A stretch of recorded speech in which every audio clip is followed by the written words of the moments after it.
Assalamualaikum warahmatullahi wabarakatuh. Perkenalkan, nama saya Muhammad Zaki Farezi dari kelas B Teknik Informatika dengan NIM 12150114774.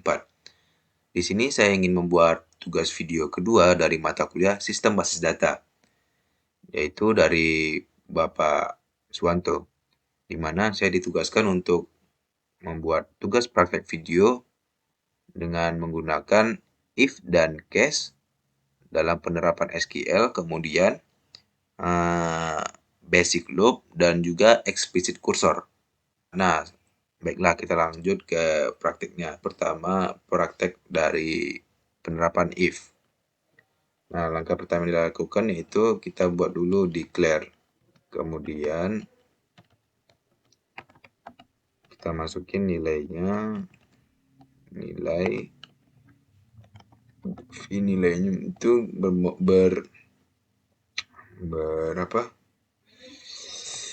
bertipekan number, atau kemudian kita masukin begin, kemudian kita masukin nilai di number tadi, kita masukin. Nah, di sini saya ingin mencobanya dengan nilai 78 lah ya, 78. Nah, selanjutnya kita masukin if nilai, jika nilai lebih besar dari sama dengan 95, maka menghasilkan DBM. Maka menghasilkan, untuk mengeprintnya kita menggunakan DBMS output line, maka dia menghasilkan nilai A+.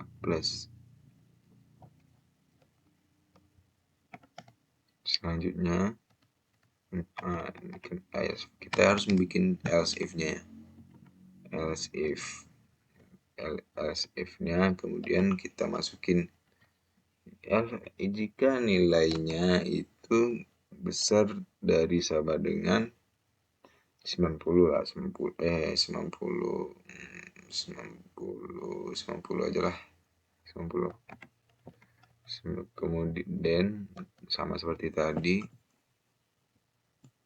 copy saja, seperti tadi kita copy, maka menghasilkan amin. Nah, kita lakukan ini seterusnya. Di sini saya ingin membuat sampai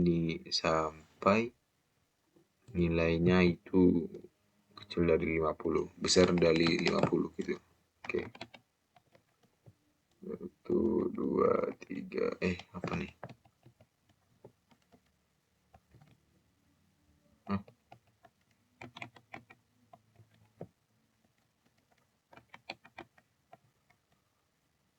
Nah,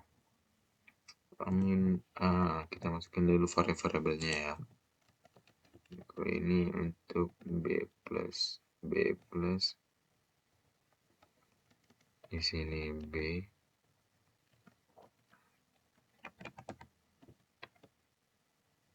kemudian di sini kita masukin C,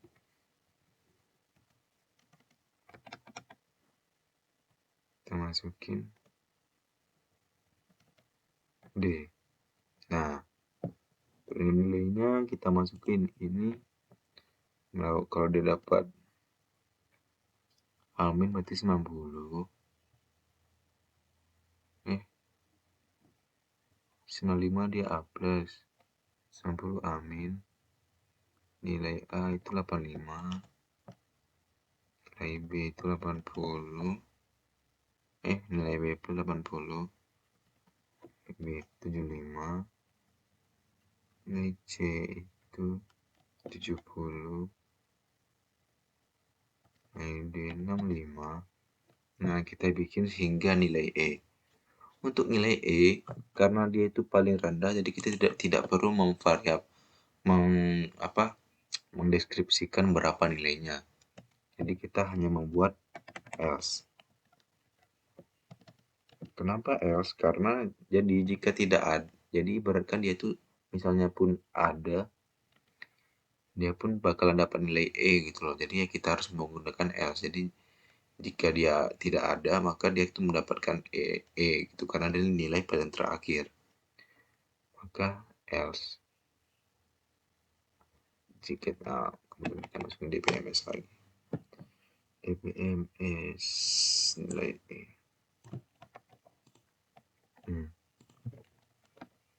Nah, setelah itu kita tutup dia dengan if tutup. Kemudian bagiannya kita tutup dengan n.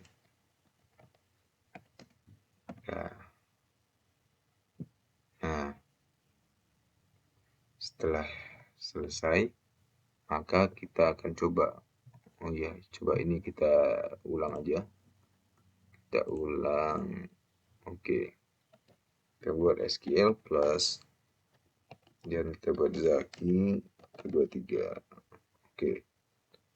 Kita masukin berarti d titik 2 slash tugas 2 SBD Zaki.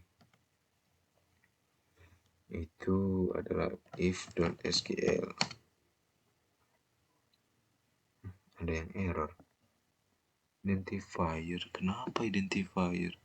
Astagfirullahaladzim. Sorry, salah. Berarti ini kita salah koma ya guys ya. Oke, ulang. Kita cari aja titik koma. Kita ganti dengan koma 1. Salah. Oke, pas ini sudah mau. Boom. Nah, maka jika nilai di sini kan saya menggunakan V nilainya itu 78, maka yang dihasilkan kita cari 78 itu tuh masuk ke nilai mana? 78 itu masuk ke nilai besar dari 75 atau besar dari sama dengan 75, maka dia tuh masuk ke nilai B. Coba kita ganti ke 65 lah, 65.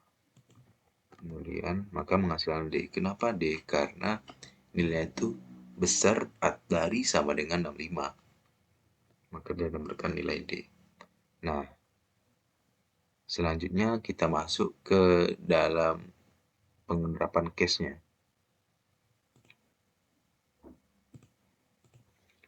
Nah, untuk penerapan case-nya ini hampir-hampir sama dengan if tadi. Cuman bedanya di case ini dia menggunakan when. Nah, tadi kan di if ini dia menggunakan if else if gitu kan.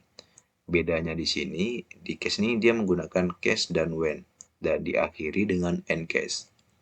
Nah, daripada ribet untuk mengetik ulang, mending saya copy paste saja. Kemudian saya ubah-ubah. Tunggu ya, copy dulu. Kemudian kita masukin ke case. Nah, bedanya di case ini kita menggunakan case.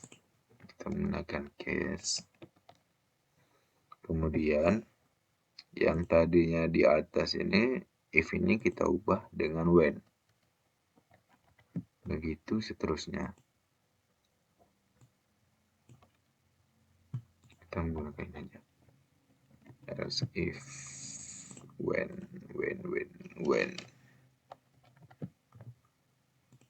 Oke. Sudah berubah. Selanjutnya yang di akhir ini kita menggunakan, tadi kan di terakhir and if. Nah, di case ini kita menggunakan end case. Nah, coba kita lakukan running.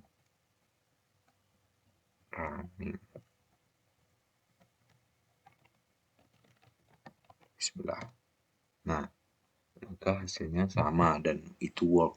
Jadi, bedanya if dan case ini hanya di peletakan if-nya saja. Yang mana if tadi itu dia menggunakan if, kemudian di dalamnya itu menggunakan if else if, kemudian diakhiri dengan end if. Nah, kalau di case ini dia menggunakan case, dan di case-nya ini di dalam pengisian print datanya itu dia menggunakan when dan diakhiri dengan end case. Nah, jadi fungsinya ini sama saja, cuman beda cara ataupun uh, cara penggunaan codingan SQL-nya saja, namun hasilnya sama saja. Nah, selanjutnya kita masuk ke dalam materi loop ataupun basic looping. Nah, untuk looping ini kita di sini saya ingin menggunakannya dengan menggunakan when, exit when, di mana kita lakukan declare terlebih dahulu, declare kemudian ini saya exit when ya, ini looping versi exit when, di mana v nilai dengan typical number, dengan isinya dengan number ada 2. Kemudian saya mengisinya ini dengan 0 ataupun memulai loopnya itu dari 0. Nah, kemudian kita masukin begin untuk pengisian loopnya.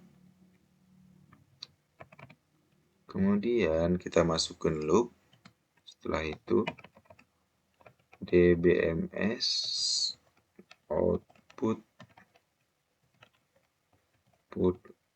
line. Kita mengisi isi kalimatnya itu dengan aku hebat.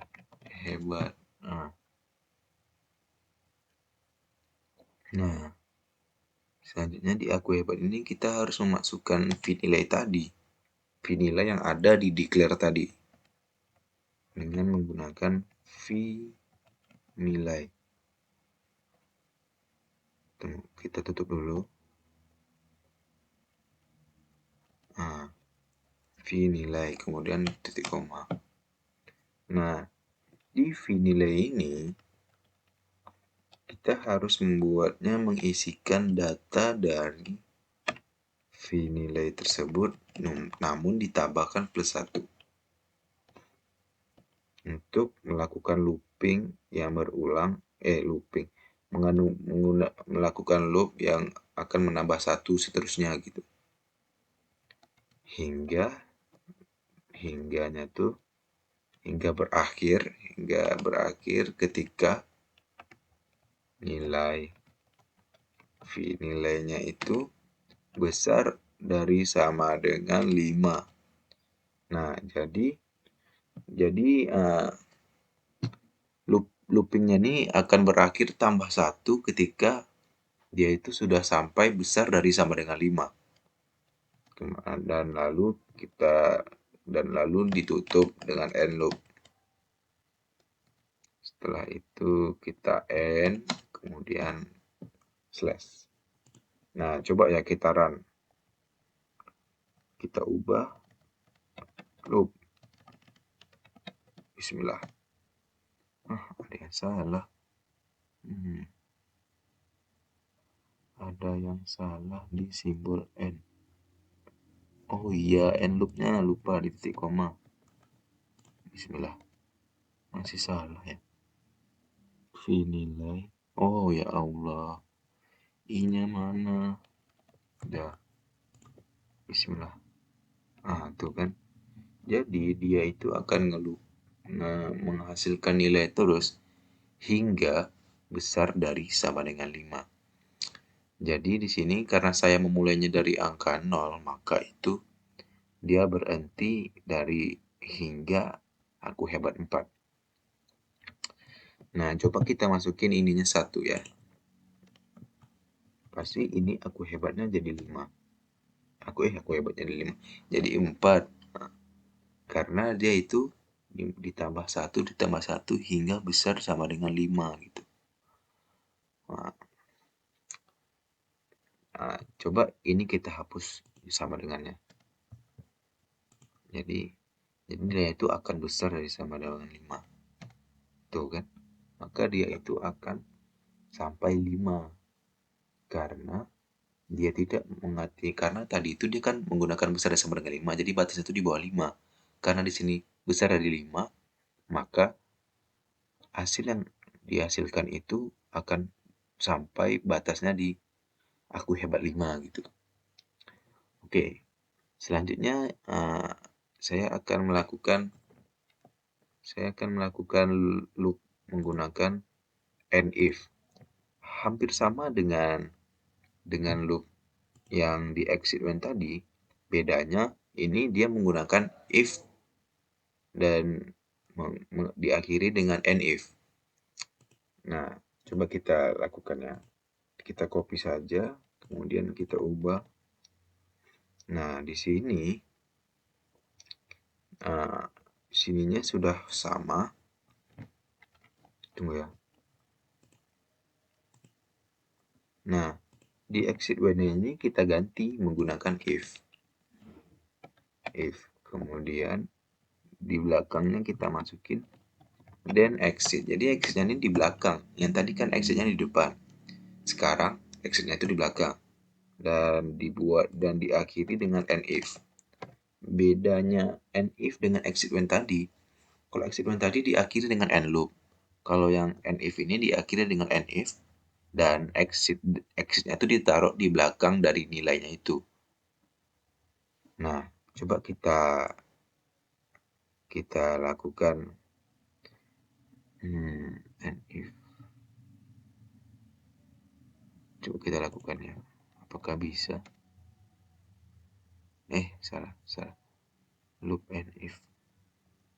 Sepertinya salah. Salah. Kenapa salah? Karena kita belum mendeklarasikan, belum menjabarkan n dari loopnya. Jadi loopnya itu tuh perlu ya selalu kita lakukan. Nah, jadi loop ini nih untuk ini, if ini penutupnya and if. Jadi di loop and if ini dia perlu untuk penutup, beda dengan loop yang biasa tadi. Dia tidak perlu penutup. Jadi ya exit when gitu aja. Nah, jadi di if ini dia perlu penutup dengan penutup and if. Kita coba ya. Nah, maka bisa menghasilkan aku hebat 1, aku hebat 2 sampai aku hebat 5, sama seperti yang tadi. Nah, jadi ya seperti itu saja untuk konsep ataupun penggunaan loop. Selanjutnya kita lanjut ke materi explicit cursor. Untuk materi explicit cursor ini kita harus harus memasukkan tabel yang harus kita cari gitu. Jadi explicit cursor ini gunanya untuk mencari ID ataupun ID yang kita cari itu untuk menghasilkan apa yang kita cari di dalam tabel yang telah disediakan. Contohnya seperti ini. Di PLQ, jadi di sini kita menggunakan tabel PLSQL skema yang dimana sudah disediakan oleh Bapak Suwanto. Jadi di sini kita mengambil ID dari salah satu nama yang ada di sini. Kemudian kita lakukan pencariannya di kursor. Jadi kita tidak perlu mencari manual di PLQLS skema ini. Namun kita dapat mencarinya dengan menggunakan metode explicit cursor ini. Nah, caranya yaitu kita lakukan declare dulu seperti biasa. Kemudian, nah bedanya tadi di sini kita harus menggunakannya dengan kursor terlebih dahulu, baru kita lakukan begin. Kursor. Nah, kursornya ini kita membuat di kursor dengan nama, kemudian is. Nah, selanjutnya kita lakukan select. Kita mengselect tabel dari tabel first name, kemudian last name, kemudian employee ID, Jadi di sini saya ingin men-select 3 tabel ini, dari mana ada tabel first name, last name, dan employee ID. Di mana di sini saya ingin mencari ID dari employee ID, namun kita harus mengselectnya terlebih dahulu dengan cara men-select first name, last name, dan employee ID.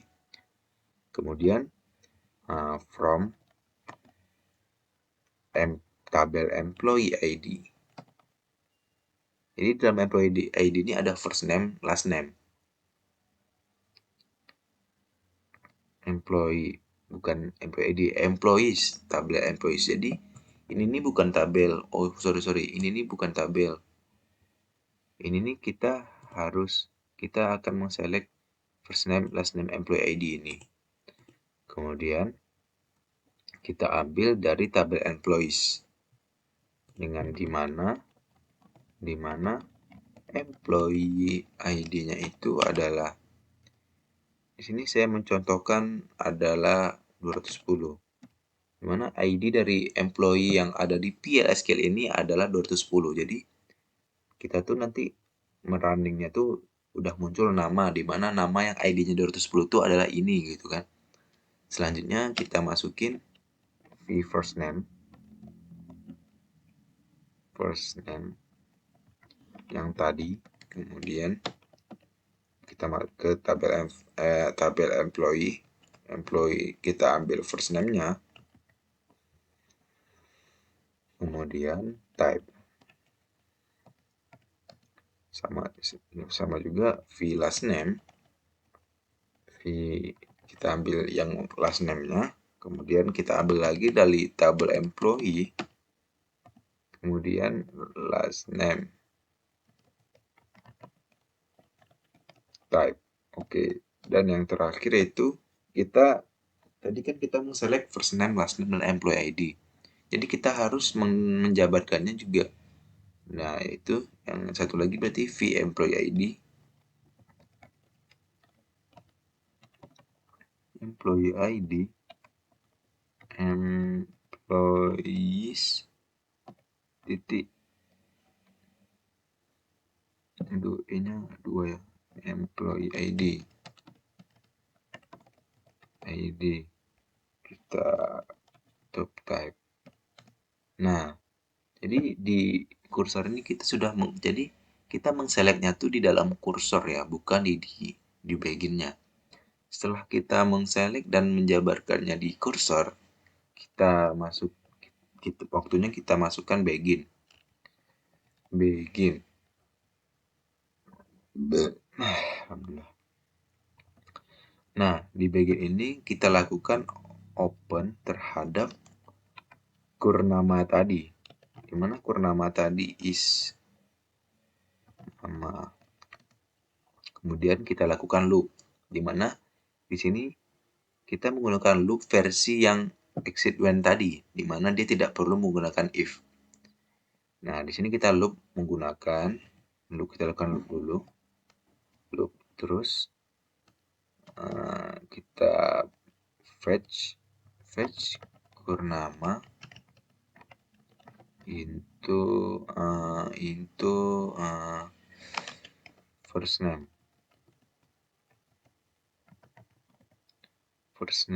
Terus jadi first kurnama ini kayak kita tuh ngambil dari apa aja sih yang di select tadi. Berarti ada first name, kemudian last name, dan employee ID. Nah, setelah kita jabarkan di dalam loop, kemudian kita akhiri dengan exit when dengan kurnama yang open tadi kita buat dengan not found.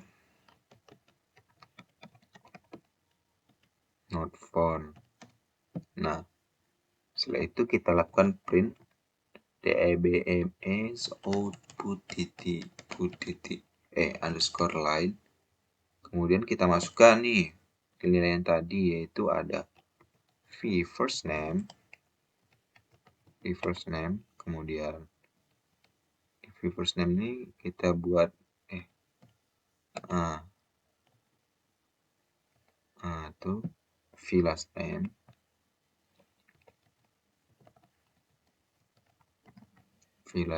kemudian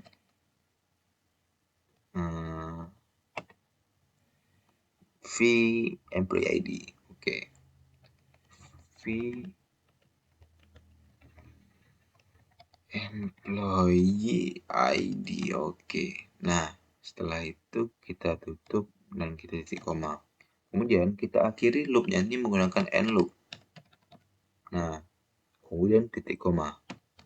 Kemudian kita close lagi, close, kita close ke nama tadi. Kemudian beginnya kita tutup dengan end. Nah, udah. Coba, mari kita coba. Apakah bisa? Bismillahirrahmanirrahim. Semoga bisa. Kursor. Nah, maka dia akan menghasilkan ID 210 itu menghasilkan nama Lucas Almeida Castro, di mana yang ID-nya 210 tadi dia menampilkan first name-nya tadi yaitu Lucas dan last name-nya itu Almeida Castro. Nah, jadi metode explicit cursor ini yaitu berguna untuk ketika kita mencari ID-ID yang sebenarnya susah nih kita cari di tabel. Jadi kita bisa mencarinya dengan menggunakan metode ini gitu. Nah, sekian dari tugas video kedua sistem basis data saya. Apabila ada salah dan yang kurang jelas saya mohon maaf. Wabillahi taufiq wal hidayah. Assalamualaikum warahmatullahi wabarakatuh.